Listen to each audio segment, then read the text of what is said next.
आपकी हो गई है। तो थोड़ा सा आपका हम मनोरंजन कराएंगे, एक कहानी कहेंगे और उस कहानी से आपको बहुत बड़ी सीख मिलेगी। ठीक है। कहानी का नाम है भलाई का बदला।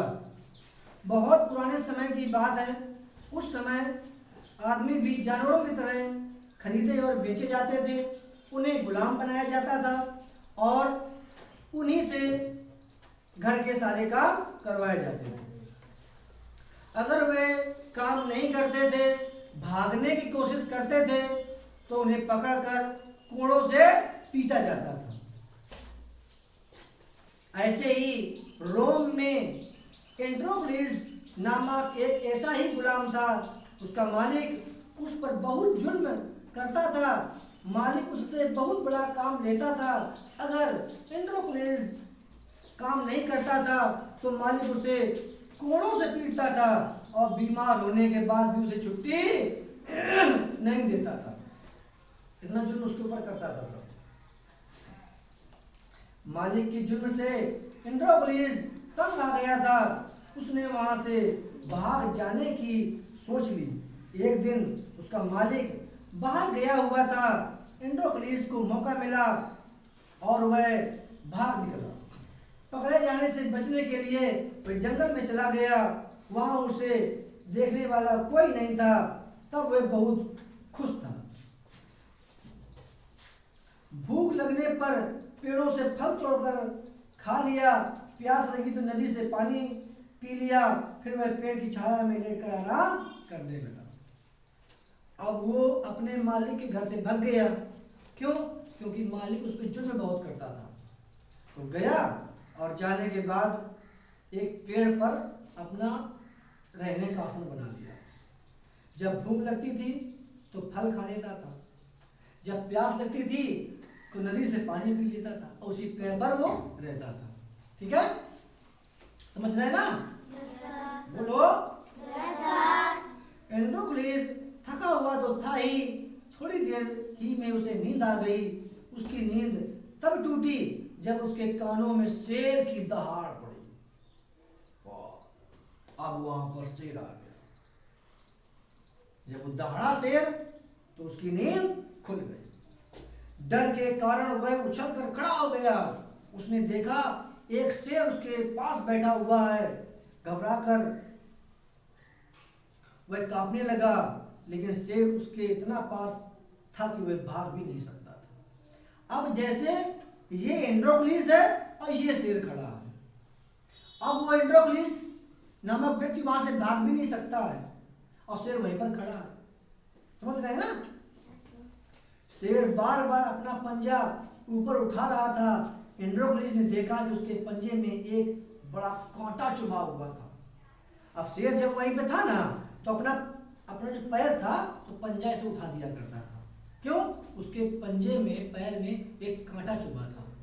तो उसका इशारा था कि हमारा कांटा निकाल दो। समझ रहे हो ना? बोलो।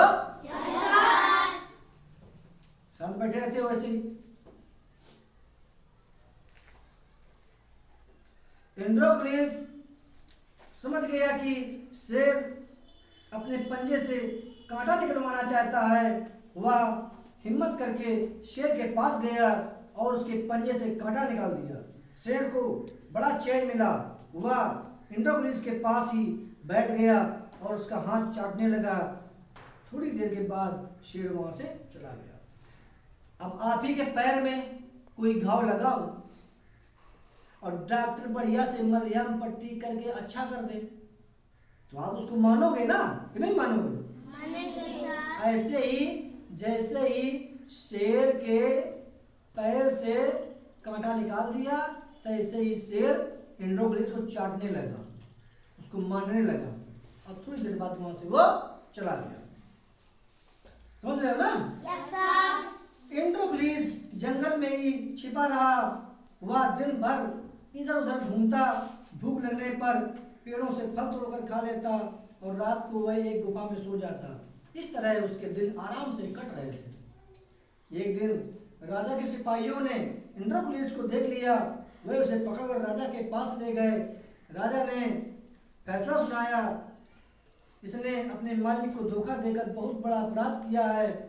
3 दिन बाद से भूखे शेर के सामने फेंक दिया जाए। अब जिसके यहाँ एंड्रोक्लिस रहता था उसने राजा के यहाँ कहा कि हमारे यहाँ से एंड्रोक्लिस नामक आदमी था, वो भाग गया है, उसको पकड़वा कर साहब सजा दीजिए।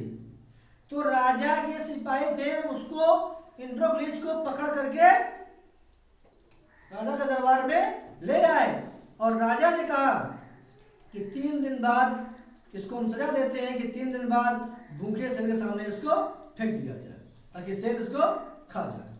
अब देखो आगे क्या होता है इसके।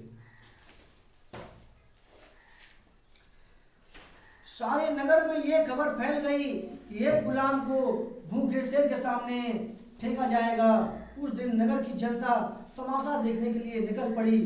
राजा, रानी और राज परिवार के दूसरे लोग भी तमाशा देखने आए।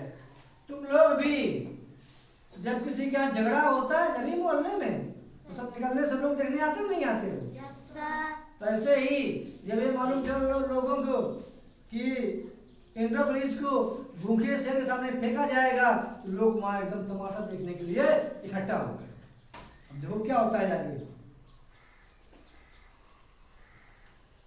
एक बहुत बड़े मैदान में लोहे की जाली का घेरा बनाया गया। उसके अंदर एक कोने में शेर का पिंजरा रखा गया जो जोर जोर से दहाड़ रहा था। सिपाहियों ने एंड्रोक्लिस को घेरे में धकेल दिया और जंजीर से पिंजरे के दरवाजा को खोल दिया। अब गोला बनाया गया, उसी गोला में एंड्रोक्लिस को डाल दिया गया और जो शेर था शेर को भी उसी गोला में छोड़ दिया गया। देखो क्या होता है। शेर कई दिन का बहुत भूखा था। पिंजरे का दरवाजा खोलते ही वह बिजली की तरह एंड्रोक्लिस की ओर दौड़ा। अब शेर तो नामक बहुत वैसा होता है, शेर एक बार पकड़ता तो पूरा मुंह एकदम भर लेता है। जिसमें ऐसे दाढ़ के से ऊपर गया तो समझ लो जैसे बिजली चमक रही हो, इतनी तेज दाढ़ हो। लेकिन जैसे ही वह पास गया तो एकदम रुक गया और एंड्रोक्लिस के पैर चाटने लगा। एंड्रोक्लिस ने ध्यान से देखा, अरे ये तो वही शेर है जिसके पैर से मैंने कांटा निकाला था। एंड्रोक्लिस उसके ऊपर प्यार से हाथ फेरने लगा। लेकिन जैसे ही शेर एंड्रोक्लिस को खाने के लिए झपटा ना तो ऐसे देखा है ये तो वही आदमी है जिसने हमारे पैर से कांटा निकाला था। तो वो फिर उसको नहीं खाया और उसके पैर को चाटने लगा, प्यार करने लगा। किसको? एंड्रोक्लिस को। और एंड्रोक्लिस शेर के ऊपर हाथ फेरने लगे। सभी लोगों ने यह दृश्य देखा, सब हैरान रह गए। राजा ने एंड्रोक्लिस को अपने पास बुलाया और उससे पूरी बात पूछी। एंड्रोक्लिस ने जंगल की घटना राणा को बता दी। यह सुनकर राजा बहुत खुश हुआ। उसने एंड्रोक्लिस को आजाद कर दिया। जैसे ही शेर ने एंड्रोक्लिस को नहीं खाया तो राजा ने सोचा भाई क्यों नहीं खाया है। तो राजा ने एंड्रोक्लिस को अपने पास बुलाया और पूरी कहानी सुनी कि क्या क्यों भाई तुम्हें नहीं खाया। तो एंड्रोक्लिस ने पूरी बात बताई तो राजा ने उसको आजाद कर दिया। किसको? एंड्रोक्लिस को। तो इससे हमें क्या शिक्षा मिलती है? इससे हमें यह शिक्षा मिलती है कि हमें चाहे आदमी हो, चाहे जानवर हो, चाहे पशु हो, चाहे पक्षी हो, चाहे कोई हो, हमें प्यार से रहना चाहिए।